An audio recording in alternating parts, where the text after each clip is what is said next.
Now, Autolite and its 60,000 dealers and service stations present Suspense.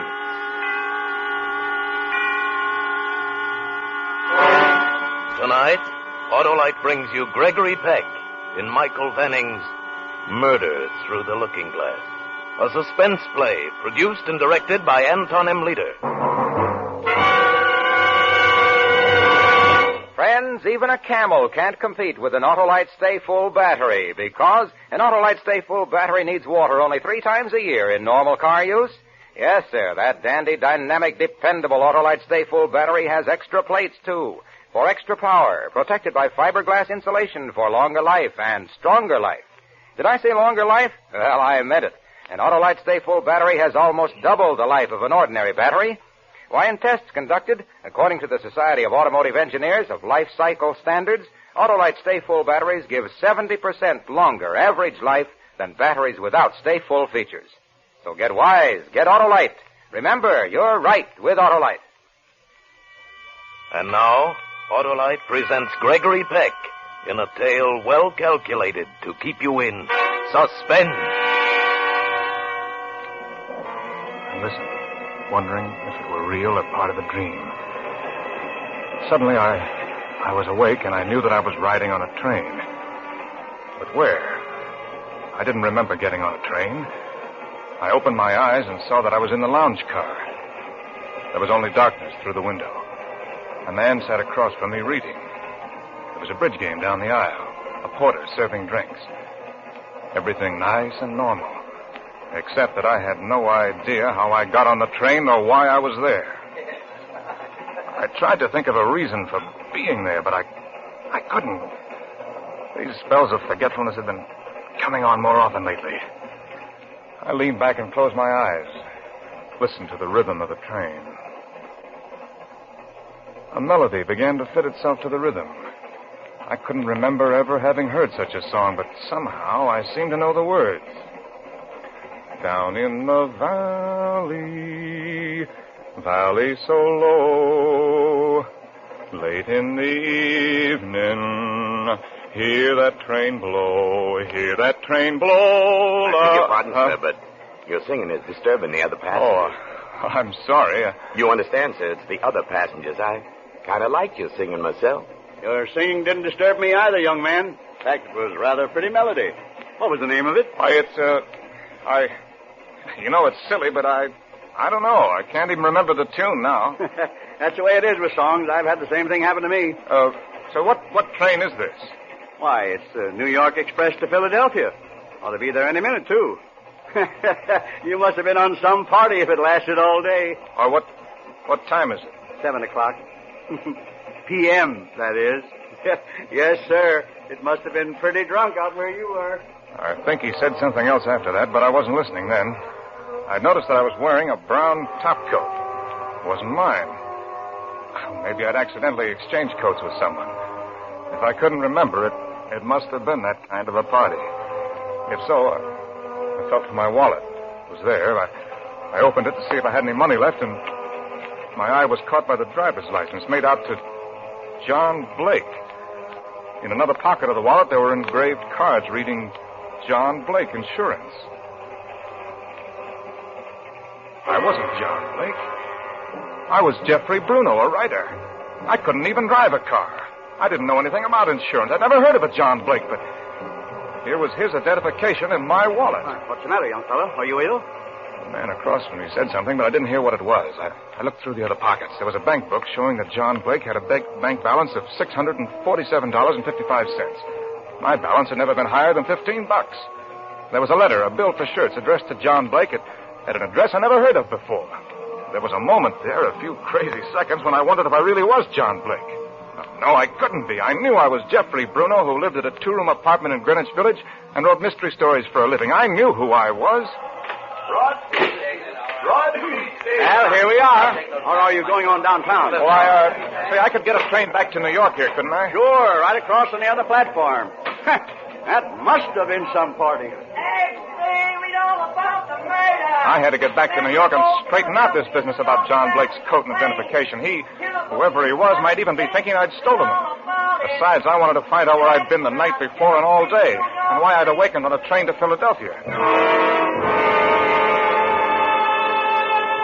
And then just as I got up from the seat, I glanced out of the window. The newsboy was holding up a newspaper. Across the top was the big headline. Killer Blake, escape! Blake. And just below it, there was a picture of me.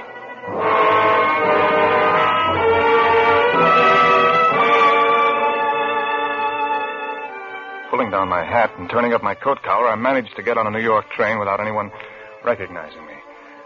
Then, fortunately, no one pays any attention to anyone else on New York subways.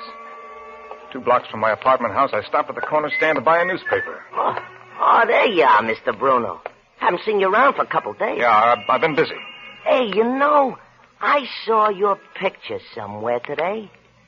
You got a story in one of the magazines, maybe? No. Well, good. Wait a minute. I'll remember where I saw your picture. I never forget Yeah, a I've got to go now. You can tell me about it tomorrow. I had to get away before he remembered. I looked down and saw my picture on his papers. At home, there were a lot of letters in my box. Too many for just one delivery. When I got to the apartment, I looked at them. 2 of the letters had been postmarked in New York 3 days before. It doesn't take 3 days for letters to be delivered locally. Where had I been for 3 days? Who's there? Rosalie. Oh, Rosalie, just a minute. Hi, Jeff. I thought I heard someone in here. Well, a friend of yours stopped by, but you weren't home. He ran into me on the stairs and asked if I lived here and then wanted me to give you a message. Burnett was his name. Bill, I think you said. Oh, yeah. Well, I'm glad you're here, Rosalie. Stay and talk to me. We can have some coffee or a drink. When did you say Bill was here? Yesterday morning. He said something about having had a date with you the night before, but you never showed up. Yesterday morning. Oh, yes. What's the matter, Jeff? Don't you feel well? Oh, sure. I feel fine. Rosalie, tell me, do I ever do anything out of the ordinary? I mean, have I ever seemed strange? You mean, are you... Well, you've always seemed very sane to me, if that's what you mean. In spite of your vanishing acts. My what? The times you disappear. You don't know? I'm sorry. Let me finish it for you. You mean the days when I've awakened thinking it was Tuesday, only to turn out to be Thursday. You mean I'd disappear for a couple of days, go somewhere else, become somebody else? Oh, I wouldn't have said anything, Jeff, but... Well, then why don't I remember? Oh, I've heard of people drawing blanks because they've had too much to drink, but now maybe it's something different. What is, Jeff? Well, I told her all about it. All I knew anyway. At first she was frightened, but then I guess she felt sorry for me and she got over it. Before Rosalie had always been just a beautiful and desirable girl. I'd had drinks with her a few times in her apartment or mine, but that was all. Oh, not that I hadn't wanted to take her out, but she was a model, and I was sure that she led a glamorous life with rich men begging to take her out. But now she didn't look as glamorous as she looked understanding. I needed that. For I was beginning to believe that the explanation of John Blake wasn't as simple as I first thought. I'm glad I came in, Jeff. You need someone. And it doesn't matter whether you're John Blake or not. Well, it matters to me. I know I'm Jeffrey Bruno and not some guy named John Blake. Why, I can remember my whole life, living on the farm, going to school, working on a newspaper, coming to New York. I can remember every minute of it. Every minute? No. No, not every minute. You know, Jeff, such things can happen. White-bearded old men with eyeglasses write books about such things. They've got a word for it. I can't pronounce it. So maybe... Well, maybe I'm John Blake, too. I was way ahead of you in thinking that. And if you are, that's a sickness. And people can get over being sick. Maybe you'll remember all the things John Blake did. I already know one thing he did. He killed someone. I don't know who or how, but John Blake murdered someone. You brought a paper home. Why not see? Whatever happened, Jeff, we'll find a way to work it out. Thanks, Rosalie. Here it is. His name was Rufus Carrington. He was an old man and wealthy. I, John Blake, worked part-time for his nephew, Roger Gunn. Mm-hmm. There's money missing from the firm, and it's believed Rufus Carrington may have found out about it. I see. Roger Gunn arrived to see his uncle this morning and was told by the butler that the old man was in the study with an unknown caller. Roger Gunn was talking to the butler when they heard the old man cry out. He ran to the study and found him dead. Oh, how awful. Your nephew saw me, the killer, escaping and recognized him. Well, if I were John Blake, my other self didn't do things in a small way. Oh, don't you? I never wanted the things John Blake must have wanted. I never wanted riches, never thought of going into a business like insurance. I just can't understand this thing. They'll understand, Jeff. They have people who understand things like that. Rosalie, whatever happens, will you promise me that if you don't like Jeffrey Bruno, you'll like John Blake? But like one of us. It doesn't matter which one it is. I like you. Whichever one of them you are. You see, Rosalie, I'm innocent, even if John Blake isn't. I haven't murdered anyone. It was another part of me. But if I try to run away, they'll find me. They'll hurt me for what John Blake did. Where can I go? What can I do? You can go to the police and tell them the whole truth. Because, you see, they can't do anything to you. You're not responsible for what you did as John Blake. Yeah, maybe you're right. There's no point in running. Look, I know I have no right to ask it, but would you go with me, Rosalie? Of course I will, Jeff. It's like being haunted, knowing that somewhere inside of me there's another man, never knowing when I'll be him. Say, what if I turn into John Blake before we even get to the police? For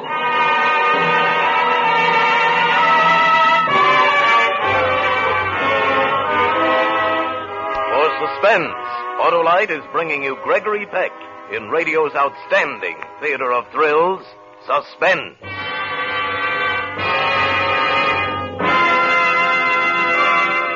Say, Hap, the sound man and I have cooked up our own suspense show. Yeah, well, let's hear it. All right. Our hero, Jim Brown, is in a frantic rush to get to his office.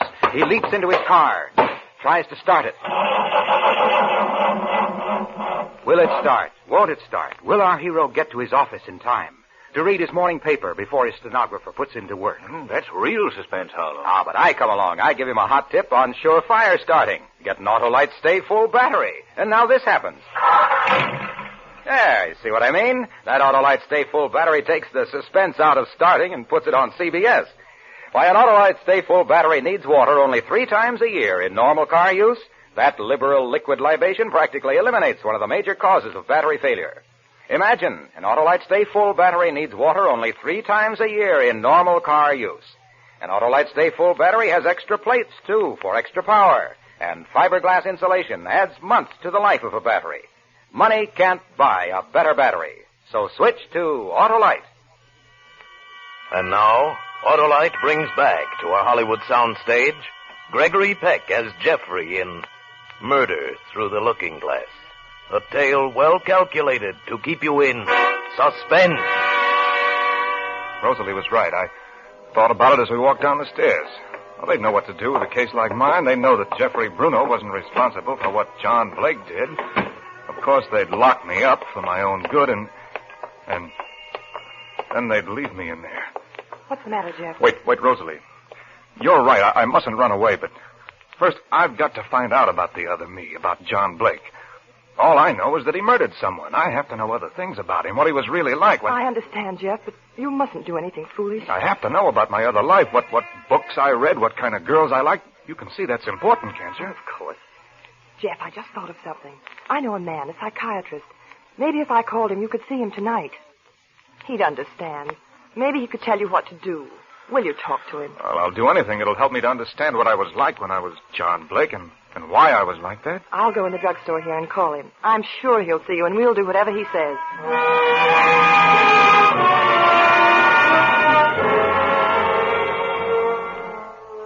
Now, Mr. Bruno, you say there have been many times when you haven't remembered what happened for days? Oh, not many. A few times. It only happened after I'd been drinking, and I thought that's all it was.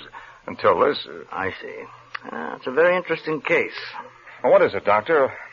I've done some reading on psychiatry, and it sounds... Is it split personality? Schizophrenia? Yes, it's very possible. For instance, subconsciously, you might have had a desire for things which consciously you'd convinced yourself were bad. That desire became so great that you created John Blake, so you could satisfy it without compromising Jeffrey Bruno. But wouldn't I be partly aware of wanting those things? Isn't it possible that I'm not John Blake, that all of this is something else? I'll let you answer that yourself, Mr. Bruno. Well, how can I? If I could answer it, I wouldn't be here. Mr. Bruno, do you honestly believe that there is a real person named John Blake, a person who looks exactly like you, a person whose coat and identification came accidentally into your possession? No, I guess I don't, but there must be another explanation. Well, the alternative would be to believe that someone is framing you.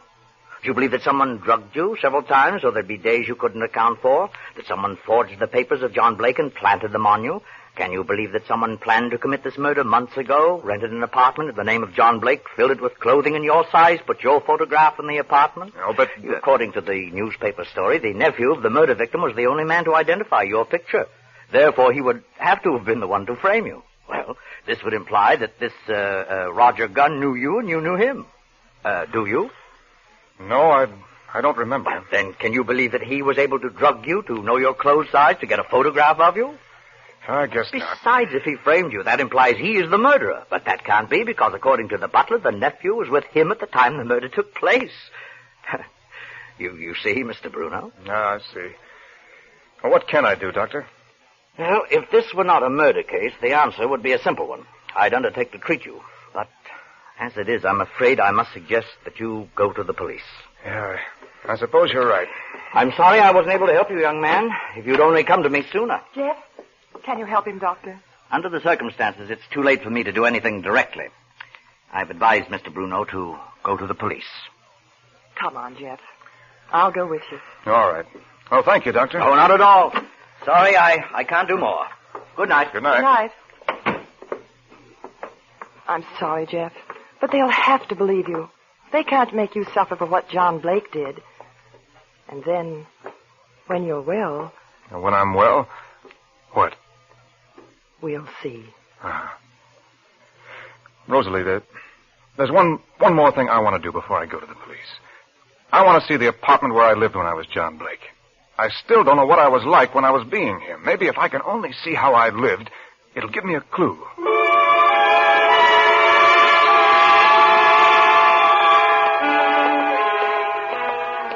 There it is, Jeff, right across the street. The lobby looks empty. Now, let's see.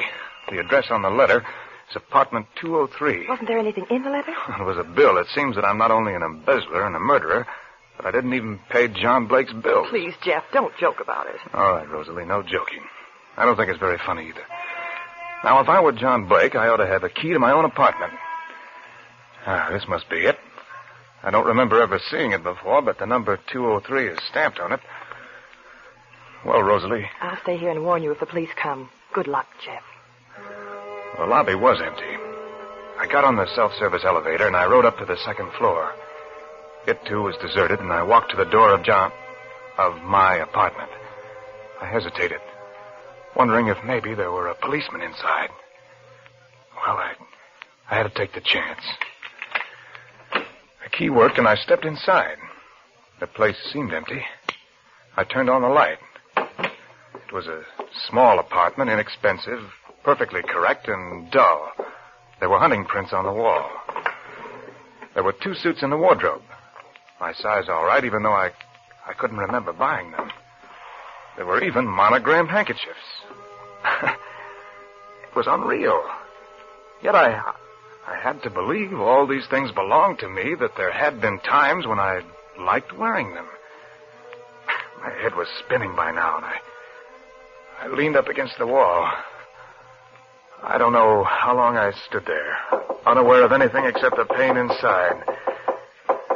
Gradually, I was aware that somebody was knocking on the door, but it was several seconds before I located it. It was at my door. The police? Oh, no, Rosalie said she'd warned me. It was the police. I wasn't ready to give myself up yet. I ran to the window. There was a fire escape outside. I raised the window and looked out. I couldn't see anyone. Okay, boys, let's go in. I had to take a chance that there wasn't a cop at the bottom of the fire escape. I climbed out and closed the window. As I started to break in, I ran down the fire escape. I jumped to the ground and looked around the corner. There was one man sitting in a police car. I turned and ran the other way. I must have run 2 blocks before I heard footsteps behind me. I turned and it was Rosalie. You said you'd warn me. What happened? But I did, Jeff. I rang the buzzer twice while they were getting out of the car. When I saw you getting away, I thought you'd heard. You must have heard it. You rang twice? The bell must be out of order, just like John Blake. Or I didn't hear it. I almost didn't hear them knocking. I'm sorry, Rosalie. I don't know. It doesn't matter, Jeff. I was so frightened. Oh, you mustn't be. I promise I won't do anything to involve you or hurt you. Oh, I wasn't thinking of myself. You can't go on like this, Jeff. You've got to go in. Give yourself a chance to get well. I know. You know, upstairs there for a minute, I thought of running away, of going to some little town and changing my name, but that's no good either. That wouldn't get rid of John Blake. Then? I've got an idea. Just one more try. Another hour won't make any difference to the police. All right, Jeff. Where are we going? Not we, Rosalie. I'm not going to involve you in this anymore. I was John Blake. I did the things John Blake did, and I have to see it through to the finish. At least tell me where you're going. No, it'll be better if you don't know. Oh, please, Jeff. No, this is the way it has to be. Then if it turns out worse than we think, you can just remember that for a few hours you were friendly to someone who needed it. If I come through this, if I get well, then... Yes, Jeff? Well, as you said, Rosalie, we'll see.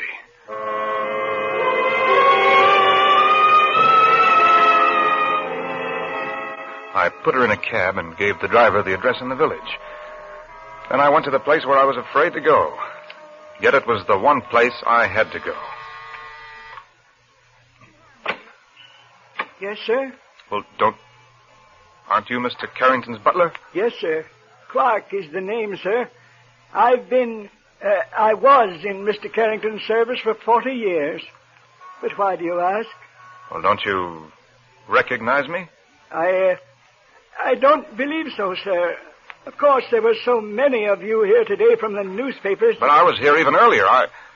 I'm John Blake. Oh, then you're the gentleman who murdered Mr. Carrington, according to the newspapers. Well, why do you say according to the newspapers? I don't believe you killed Mr. Carrington, sir. You don't? Why not? Why, he didn't even know you, sir. Well, maybe he only got acquainted with me this morning when I came to kill him. If he had made an appointment with you, sir, I would have known. But didn't you let me in to see him? Oh, no, sir.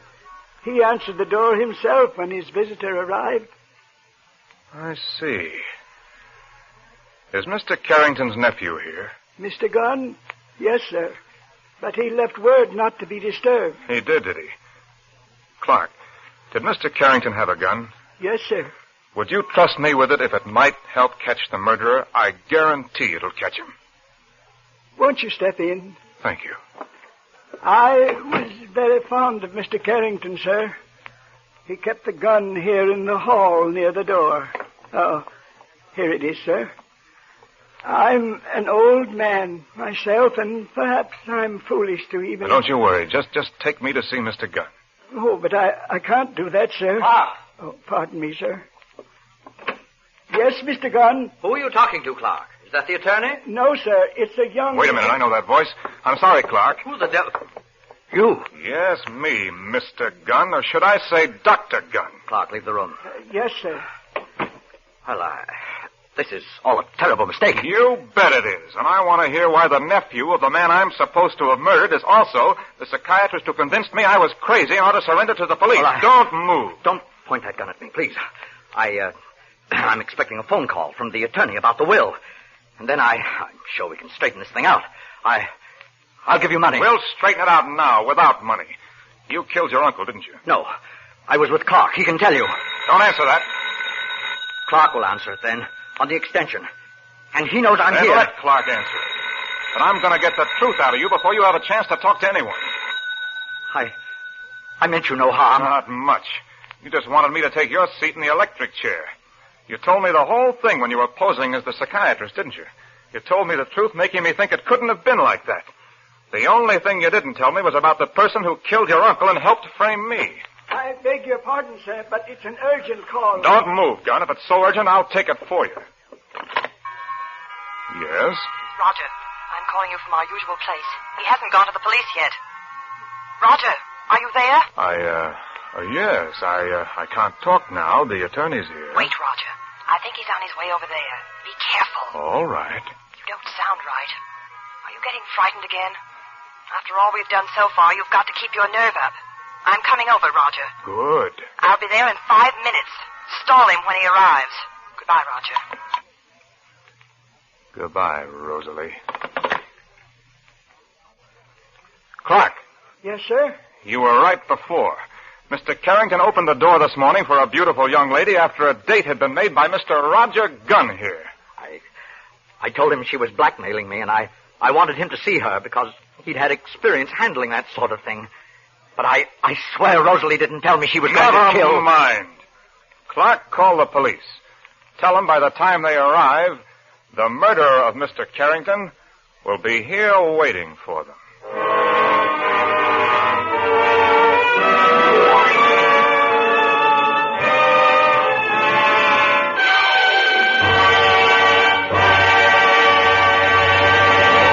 Thank you, Gregory Peck, for a great suspense show. Say, Greg, while out driving one Sunday afternoon recently, I heard you on the Family Hour of Stars. Busman's holiday. Yes. And I was thinking then how you always give a splendid performance. Just like a stay full battery. A battery I'm being compared to now. Well, not just a battery, Greg, but Autolite stay full batteries. They're as tops in their field as you are in yours. Well, then you can just call me Stay Full Peck from now on. Tell me more. Well, Greg, stay full batteries are made by Autolite men who make over 400 products for cars, trucks, airplanes, and boats in 28 Autolite plants from coast to coast. Yes, sir, and Autolite also makes complete electrical systems for many makes of America's finest cars. Spark plugs, generators, starting motors, coils, distributors. All ignition engineered to fit together perfectly, work together perfectly, because they're a perfect team. So, folks, don't accept electrical parts that are supposed to be just as good. Ask for and insist on Autolite, original factory parts, at your neighborhood service station, car dealer, garage, or repair shop. Remember, you're right with Autolite.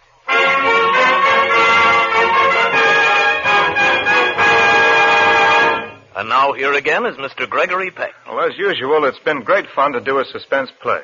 It's one of the programs that every actor in Hollywood most enjoys to appear on and to listen to. For instance, I wouldn't miss next week's show when Pat O'Brien stars in a really outstanding story, Dead Earnest, another gripping study in Suspense.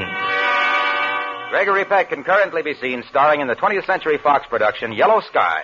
Tonight's suspense story was by Michael Venning, whose books have also been written under the more familiar name of Craig Rice. The adaptation for radio was by Ken Crossan. Music was composed by Lucien Morawek and conducted by Lud Gluskin. The entire production was under the direction of Anton M. Leader. Next Thursday, same time, hear Pat O'Brien in Dead Earnest. You can buy Autolite electrical parts, Autolite resistor spark plugs, Autolite stay full batteries at your neighborhood Autolite dealer. Switch to Autolite. Good night. We have the highest standard of living in the world. Safeguard the American way. This is CBS, the Columbia Broadcasting System.